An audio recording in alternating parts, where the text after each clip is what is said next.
തീർച്ചയായിട്ടും നമ്മൾ പത്രക്കാരെ എല്ലാ മാധ്യമ പ്രവർത്തകരെയും പിന്നെ ഞാനും ഒരു വലിയ എടുത്തിയാട്ടക്കാരനായിരുന്നു സുജയ. കാരണം എടുത്തിയാട്ടക്കാരായിരിക്കണം, നമ്മൾ എടുത്തു ചാടണം. ഒരു വിഷയം കണ്ടാൽ, ഒരു വിഷയം കേട്ടാൽ അതിൻ്റെ കാര്യങ്ങളിലേക്ക് കടക്കാൻ. പക്ഷേ ഇവിടെ ഞാൻ എടുത്തു ചാടി. പക്ഷേ എനിക്ക് കിട്ടുന്ന വാർത്തകളെക്കുറിച്ച് അന്നേ നമുക്കറിയാം. എസ് വിജയൻ എന്ന് പറയുന്ന സ്മാർട്ട് വിജയൻ എന്നറിയപ്പെടുന്ന വിജയൻ സർക്കിൾ ഇൻസ്പെക്ടർ തന്നെയാണ് ഈ പത്രക്കാർക്കെല്ലാം, അന്ന് ടെലിവിഷനൊന്നും ഇല്ല, അതുകൊണ്ട് പത്രക്കാർ എന്ന വാക്ക് പ്രയോഗം മാത്രം മതി, കൊടുത്തുകൊണ്ടിരുന്നത്.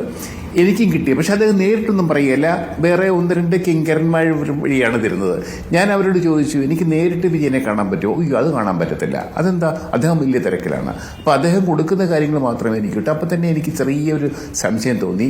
പിന്നെ വരുന്ന വാർത്തകൾ, പത്രങ്ങളിലൊക്കെ വരുന്ന എനിക്ക് ഇന്ത്യ ടുഡേയിൽ ആഴ്ചപ്പതിപ്പാണ് കേട്ടോ, അതും കൂടി ഓർക്കണം.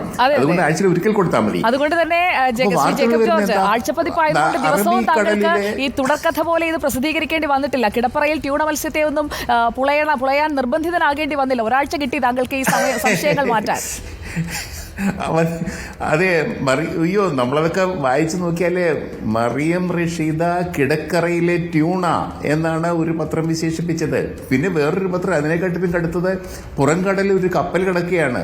ഈ മറിയം റഷീദയും ഫൗസിയ ഹസനും കൊണ്ടുവരുന്ന രേഖകൾ, കെട്ടുകണക്കിന് രേഖകൾ, ഇതെല്ലാം കൂടെ കടത്തിക്കൊണ്ടുപോകാൻ പാകിസ്ഥാനിലേക്കോ മറ്റോ കടത്തിക്കൊണ്ടുപോകാൻ ഒരു പുറംകടലിൽ ഒരു കപ്പൽ കിടക്കുന്നു എന്നൊക്കെ പറഞ്ഞിട്ടൊരു വാർത്തകൾ. ഇതൊക്കെ കേട്ടപ്പം എനിക്ക് സംശയം തോന്നി. സംശയം തോന്നിയതുകൊണ്ട് മാത്രം എന്നോട് എൻ്റെ എഡിറ്റർ ശേഖർ ഗുപ്ത ചോദിച്ചു, എന്താ ജയിക്കും, നമുക്കെന്താ സ്റ്റോറി ഇല്ലാത്ത? ഞാൻ പറഞ്ഞു, എനിക്ക് വിശ്വസിക്കാനും കൂടെ പറ്റുന്നില്ല.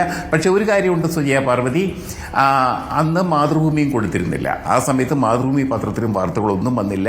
പിന്നീട് ശ്രീധരൻ നായർ, ഞാനും പഴയ മാതൃഭൂമിക്കാരനായതുകൊണ്ട് ഇൻസൈഡ് കാര്യങ്ങളൊക്കെ അറിയാവുന്നത്, ശ്രീധരൻ നായർ അന്നത്തെ മാതൃഭൂമിയുടെ എഡിറ്ററായിരുന്നു. അദ്ദേഹം കൊച്ചി വന്നിട്ട് നമുക്കെന്തുകൊണ്ടില്ല, മറ്റു പത്രങ്ങളിലെല്ലാം വലിയ വാർത്തകൾ, തീ കത്തുന്ന വാർത്തകൾ വരുന്നുണ്ടല്ലോ എന്ന് പറഞ്ഞപ്പോൾ പിന്നെ ശേഖരൻ നായരെയും വേറെ ഒരു കറസ്പോണ്ടന്റിനെയും ചുമതലപ്പെടുത്തുകയായിരുന്നു. അവരാണ് പിന്നീട് ഇത് റിപ്പോർട്ടുമായിട്ട് പഴയ മറ്റു പത്രങ്ങളോടൊപ്പം നീങ്ങിയത് എന്നും കൂടെ പറയാൻ ആഗ്രഹിക്കുന്നു. ഇത് പക്ഷേ എസ് വിജയൻ നേരത്തെ സുജിയെ ചൂണ്ടിക്കാണിച്ചതുപോലെ ആ സ്ത്രീയെ എനിക്കറിയാം. മറിയം റഷീദ് ഞാനുമായിട്ട് പിന്നെ അങ്ങ് ഭയങ്കര സൗഹൃദമായി. അവർ ജയിലിൽ കിടക്കുകയാണ്, തൃശ്ശൂർ ജയിലിൽ കിടക്കുകയാണ്, വിയ്യൂർ സെൻട്രൽ ജയിലിൽ. ഞാൻ കോടതിയിൽ പോയി ഒരു പെർമിഷനൊക്കെ മേടിച്ച് കോടതി ജഡ്ജി എന്നെ അനുവദിച്ചു ജയിലിൽ പോയി കാണാൻ. ജയിലിൽ പോയി ഞാൻ കണ്ടു. എൻ്റെ ഫോട്ടോഗ്രാഫർ ഉണ്ടായിരുന്നു, പക്ഷേ അവരെ ഫോട്ടോ എടുക്കാൻ സമ്മതിച്ചില്ല. അപ്പോൾ മറിയം റഷീദയോട് പറഞ്ഞ് കരഞ്ഞു പോയി. കാലൊക്കെ ഉണ്ടല്ലോ, അവർക്ക് ഇരിക്കാനൊന്നും, എനിക്കിരിക്കാൻ ഒരു കസേര അവർ തന്നു ജയിലുകാരെ, ഉദ്യോഗസ്ഥന്മാരെ. പക്ഷെ മറിയം റഷീദയ്ക്ക് ഇരിക്കാൻ പോലും അവർ സമ്മതിക്കത്തില്ല. കാരണം പ്രതിയല്ലേ, കോടതി കൂട്ടിക്കിടക്കുന്ന പ്രതിയല്ലേ, അവർ നിൽക്കുകയാണ്. അപ്പം എന്നെ കാണിച്ചു, മുട്ടൊക്കെ ഉണ്ടല്ലോ, നീര് വെച്ചിരിക്കുന്നു. അവരെന്നോട് പറഞ്ഞത്, സുജയ, ഞാൻ ഇപ്പോഴത് കേൾക്കുമ്പം മേല് പെരുകുന്നുണ്ട്. അവർ പറഞ്ഞത്, സാർ, ഒരു തുണി പോലും ഇല്ലാതെ എന്നെ വസ്ത്രങ്ങളെല്ലാം മാറ്റിയിട്ട് ഈ ജനലെ കെട്ടിയിട്ടു, എന്നിട്ട് കസേര വെച്ച് അടിച്ചു മുട്ടയിൽ. കസേരയുടെ കാലൊടിഞ്ഞു. ഒടിഞ്ഞവരുടെ പേര് ഞാൻ ഇന്ത്യ ടുഡേയിൽ കൊടുത്തു. ആ 2 പേരാണ്, തമ്പി എന്നും വിജയനെന്നും.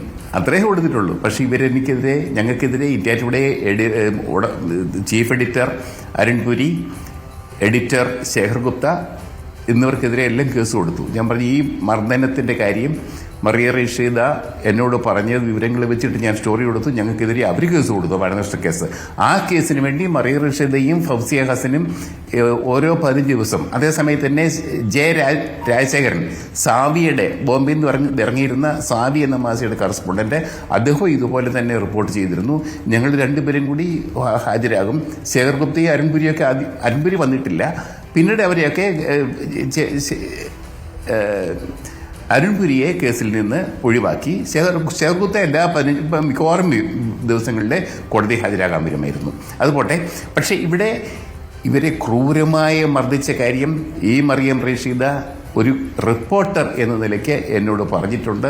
അതിക്രൂരമായ മർദ്ദനം, ഞാൻ അവരുടെ കാലിൽ വീങ്ങിയിരിക്കുന്നത്, നീര് വെച്ചിരിക്കുന്നത് ഞാൻ കണ്ടതാണ്. അതായത് അവരെ മർദ്ദിച്ചതൊക്കെ ശ്രീ ജേക്കബ് ജോർജ്, അവരെ മർദ്ദിച്ചത് ഇങ്ങനെ നഗ്നയാക്കി ഒരു സ്ത്രീയെ കെട്ടിയിട്ട് മർദ്ദിച്ചു കഴിഞ്ഞാൽ ചെയ്യാത്ത കുറ്റമാണെങ്കിൽ പോലും അവരത് ഏൽക്കും എന്നുള്ള ഒരു ധാരണയിലായിരിക്കാം അവരെ അങ്ങനെ മർദ്ദിച്ചത് എന്ന് വേണ്ടേ കരുതാൻ. കാരണം നമ്പി നാരായണനെയും ശശികുമാറിനെയും ഒക്കെ ഇതിലേക്ക് കൃത്യമായി കൊണ്ടുവരണം എന്നുണ്ടെങ്കിൽ മറിയം റഷീദ തന്നെ വിചാരിക്കണം, മറിയം റഷീദ പറയണം എന്താണ് ബന്ധമെന്നുള്ളത്. അപ്പോൾ ഈ കേസ് കൃത്യമായി തെളിവുകളില്ല മുന്നിൽ, അതുകൊണ്ട് ഇവരെ കൊണ്ട് പറയിപ്പിച്ച് കേസ് ബലപ്പെടുത്തുക, അതിനുള്ള നീക്കം നടക്കുന്ന വേളയിലായിരിക്കും അങ്ങ് ജയിലിൽ പോയതും അവരെ കാണുകയും ഒക്കെ ചെയ്തതും. ഇപ്പോൾ